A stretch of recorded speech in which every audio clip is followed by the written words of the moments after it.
Welcome back to The Wellness Effect. In coming episodes, we will be focusing on a topic that has become quite the buzzword lately: mental health. Remember to hit that subscribe button. Joining me is Leslie Burns, an occupational therapist and businesswoman. Welcome, Leslie. Thank you, Seth. Pleasure to have you here today. It's my pleasure to be here. Yeah, so, mental health has become this buzzword. We're hearing it in corporate, we're hearing it outside of the corporate arena. But what exactly are we referring to when we talk about mental health? Yeah. So it has definitely become a bit of a buzzword. I've noticed that, especially since the COVID pandemic, which I like to say is almost a bit of a silver lining of the pandemic, because I think mental health is overdue a bit of airtime. So not entirely a bad thing. But what I've also noticed is that the statement, we need to prioritize mental health at our company, has become a bit of a fashion statement. Yes. Not always with adequate action following the statement. So you said, what is mental health? So I think it's not a singular thing. I think Yes. mental health is best viewed as a continuum, much like physical health. With, at the one end, you can be 100% mentally healthy, unimpaired, getting on with your life, happy, functioning optimally. And then at the other end of the continuum, you can have severe debilitating illness. You're not functioning, you're completely impaired, and you're incapable of running your life and fulfilling your roles. So, yeah, as I said, very much like physical health. You can have an irritating cough, which might slightly impair your conversational skills. And then at the other end of that continuum, you could have stage 4 lung cancer, where you're almost in a comatose state and completely impaired. So mental health is a big topic, and there's a lot that goes in between the two ends of the continuum. But basically, if you are mentally healthy 100%, then you are functioning optimally, and you're happy, and you're fulfilling your roles, and you're having a good life. And that is mental health compared to mental illness at the other end of the continuum. People often say that mentally ill people are just lazy. They don't want to get out of bed. And an analogy I like to make is that if someone is actually suffering from a severe clinical depression, asking them to get out of bed would be a bit like asking a paraplegic to stand up. That's how debilitating it can actually be. But it's misunderstood by many people. Absolutely. And how do we monitor mental health? Yeah, look, it's up to each and every person. It's our own responsibility to monitor our mental health, and it's our responsibility to help our loved ones, our colleagues, our friends monitor their mental health. Unfortunately, in this field of medicine, there are no screening tests. You can't go for your annual checkup to see if there's any warning signs. You've got to monitor it yourself. And as I said, if you feel that you're not functioning optimally in any of your roles, whether it be as a parent, as a life partner, as a colleague, as an employee, as a friend, if you start to feel that you're not fulfilling your role, then you perhaps need to start thinking about where you are on that continuum. Not to say that you're at the extreme end, but you could be heading that way.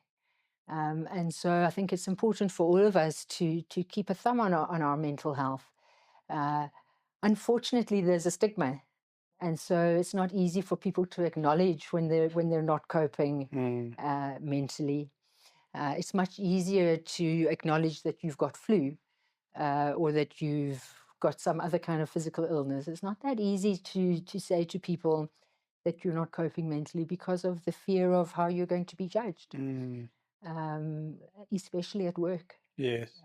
And especially in a time of job uncertainty, poor prevailing economic circumstances, etc. So, yeah, you've just got to keep a thumb on it and and read about it. Yeah. I always say to people, it'll help you with that self-stigma as well. Read about mental health, read stories about people. There's loads of celebrities nowadays who are speaking up about Sure. their struggles with mental health. And that's to try and encourage other people to do the same, I Yeah. think, that it's Yeah. not a sign of weakness. It's not a sign of failure. Yes. So, yeah. So maybe let's talk about genetics. Do they have a role to play in individuals dealing with mental health or So, having mental health issues? yeah, Yeah. I was going to say in having mental health issues, definitely genetics does play a role. There are many causes of mental illness, genetics being one of them. Chemical imbalance. Yes. You don't need to have a family member who's had a mental illness for you to have one, but your chances are greater if it is in the family. But then trauma and stress can also precipitate mental illness without there being any genetic or familial component whatsoever. That can precipitate conditions such as depression and anxiety disorders. It's more your severe types of mental illness, like your schizophrenia, bipolar disorders. Those, I think, have got probably a stronger genetic predisposition. Yes. But certainly your depression and your anxiety disorders, which are the most common ones nowadays, can be precipitated without there being any known genetic link or family history. With mental health, most people just associate it to depression, but it's quite varied. It's extremely varied. There's the book that the psychiatrists use. It's called the DSM, and it's on its fifth edition at the moment. I'm trying to remember now. There's about 297 different types of mental illness in that book, and that's what psychiatrists study to become, well, that and other things. But that's what makes them specialists in the field of mental illness. So it's a huge topic, but certainly the ones that we see the most, Yes. especially in a work environment, are your depressions. And there's also many different types of depression. I think there's about 6 or 7 different types of depression, and there's various different types of anxiety disorder as well.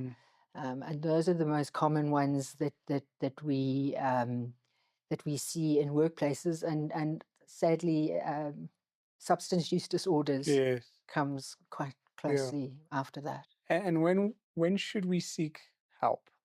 Okay, so I come back again to our functioning. Maybe it's because I'm an occupational therapist, but we focus on functioning. If you're not fulfilling your roles the way you know that you can and that you should be, then it's probably time to start thinking about seeking help. That's the one thing. Talking about substance use disorders, many people, before they seek help, they turn to substances Yes. as a form of escape. Because you have you have a few drinks, or if it's drugs, whatever the case may be, you feel a bit better. But in the long term, it's just actually making things worse. So if you notice that you're trying to escape and that you're turning to unhealthy strategies, then it's also a sign that you might be looking for help. And then perhaps the most obvious one of all is if you're having suicidal thoughts. Suicide is not a mental illness. It's the ultimate cost of an unmanaged or an untreated mental illness, whether it be one that you've had for many years. Some of the viewers might remember Ricky Rick, one of our South Africa's musicians, who had a history of depression since childhood, I think it was, before he ultimately ended his life in his 30s, I think he was. Whereas for other people, it can be much shorter term. And a huge stress might come along, and people decide, like Marcus Jooste, a more recent example, the CEO of Steinhoff, who was facing a long jail term, and he decided that he wasn't going to do that, and he'd rather end his life. So, yeah, suicidal ideation is obviously a big red flag that if life is not worth living anymore, it doesn't get Yes. much worse than that, does it? So um, Yeah. definitely a time to look for help. And maybe speaking about workplace environments, what should employers be conscious of when it comes to their staff's mental health well-being? In 2021, the International Organization of Standardization released a document, ISO 45003. Yes. And I would like to encourage all employers, big and small, to get hold of that document. It's about psychological health and safety in the workplace, Mm. and how to manage psychosocial risks. Mm. It's the first time, believe it or not, in 2021 that there has been such a standard released, and it's not a certifiable standard at the moment. It's just a guideline.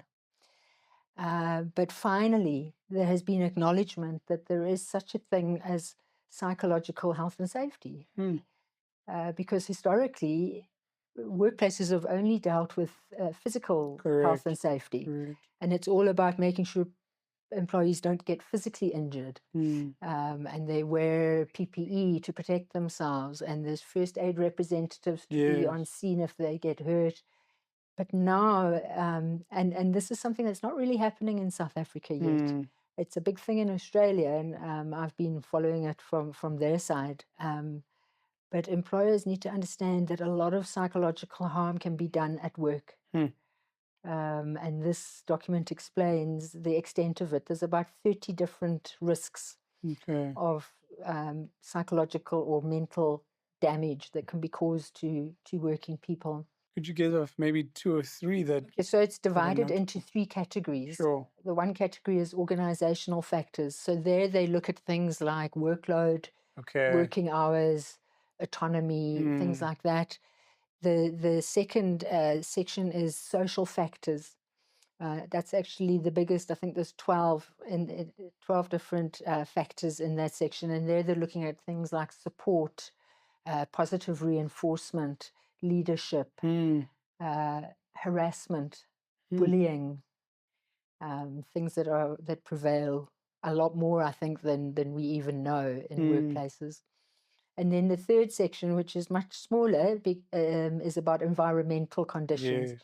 because that's been covered already by the predecessor of the ISO 45003, which is ISO 45001, which looks at physical health and safety. Mm. But there they just look at things like, there's only about 5 categories in that section, and it's about physical safety at work, security in your job, comfort, Mm. comfort at work, ventilation, lighting, ablution facilities, things like that. Amazing. So there are a lot of risks in workplaces that can cause psychological harm and would therefore exacerbate an existing mental health condition in an employee, or even precipitate a Mm. mental health condition in an employee that doesn't have a history. That's really interesting because then it brings accountability to employers to ensure that they mitigate these risks. Well, as I said, unfortunately, it's not a certifiable standard as yet. Mm. My hope is that it will be, because I think it is. I think it's way overdue. That Mm. there is no accountability for psychological harm at Mm. work. There is for physical harm, Mm. and there's certain things that companies have to adhere to. And there's big fines and consequences if they don't, if an employee is physically harmed or even dies. Yeah.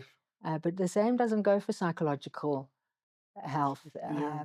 which I find just absurd in Yeah. this day and age. Yeah. Which is why, right at the beginning, I said, we need to prioritize employee mental health as a bit of a fashion statement. Yes. It's the right thing to say, but our organization's really doing it. Mm. But a case can be made that if employers want to be kind of leaders, that they could incorporate this statute that you've Yes, mentioned to attract talent into their organizations by almost creating it as part of the culture that they create a safe environment for the employees to thrive. Yeah, absolutely, absolutely. yeah. And I would encourage employers who do go with follow the guidelines to make it known, as you just said, to Yeah, attract talent. amazing. And what are some tips for improving and managing mental health? Yeah, so there's various things that you can do. The first thing, you've got to build your resilience, right? And the way you do that is really lifestyle management. It can go a long way to improving and building your resilience. When we talk about lifestyle management, there's four categories that I talk about: sleep, exercise, nutrition, and relaxation. You need to get all of those in order, because when those are out of sync, if you're not sleeping properly or enough, if you're not eating what your body needs in a balanced diet, if you're getting no exercise, and if you're not dedicating any time to active relaxation, your resilience will suffer. Correct. So by addressing those lifestyle components, you can improve your resilience, and that is one tip for that will stand you in good stead when it comes to optimizing your mental health. And then managing stress. Yes. And there's various things that you can do to manage your stress. Time management's a big issue that causes stress to a lot of people. So look at improving that. Look at improving your communication skills, because that can also be a great source of stress for many people. And a big thing at the moment is a shift from work-life balance to work-life integration. Yes. And I think that's also very important in looking after your mental health. Work-life balance, it's just a bit of an outdated term, because it's is it realistic to balance work and life? But work-life integration is something that you can't do it all on your own. Work-life integration, you need to have your manager, your colleagues, your everyone needs to be on board for that to work, because what it basically means is spreading things out over a 24-hour day, Yes. excluding the 8 hours that you sleep, so a 16-hour day. And that can be very helpful, and it's been shown to have good results in terms of mental health of working people who are able to integrate work and other life activities. Do you, as an occupational therapist in your work, do you note the effect of culture in creating an unstable environment for employees to thrive? So what you just mentioned around working 20-hour days, some industry, or 20 hours in a day, some industry, that's just the general culture, or some organization, that's just the culture that permeates the organization. So is the culture the issue that then creates these environments that are not psychologically safe for staff? Well, but possibly it is, but who creates that culture? Who's creating that culture of Leadership. working 20 hours a day? Is it the owners of the organization, or is it the people who work there? I suspect it's the owners, because it's often you get a lot of people working those 24 hours, those 20 hours a day, Yes.